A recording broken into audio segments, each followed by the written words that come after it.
When learning English, phrasal verbs can be your best friend and your worst enemy. That's why I'm here to teach you all the phrasal verbs.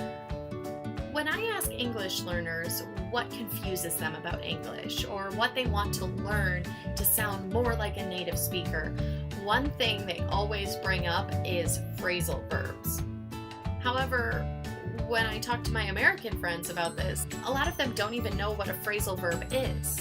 That's because they were brought up speaking English and they didn't really need to learn the grammar. Today we're going to talk about the phrasal verb bring up. Bring up has two meanings, and I just used both of them. If you want to rewind, you'll see a little star when I say them. The first meaning of bring up is to mention something in conversation.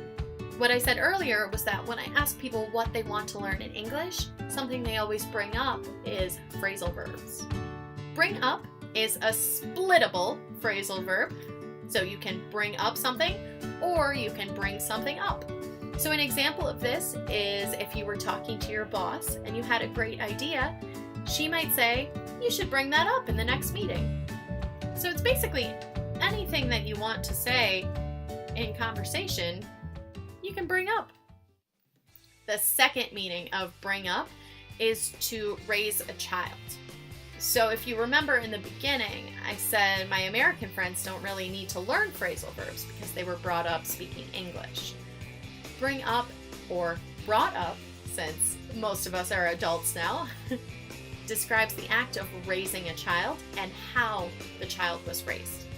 For example, my parents brought me up to know a lot about science and nature, and if I ever have a child of my own, I want to bring him or her up the same way.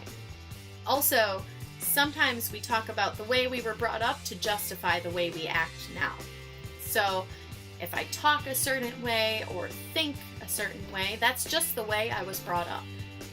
Thank you so much for watching. Please comment below and let me know what phrasal verb you want me to explain next. And I'm just gonna bring up one more thing.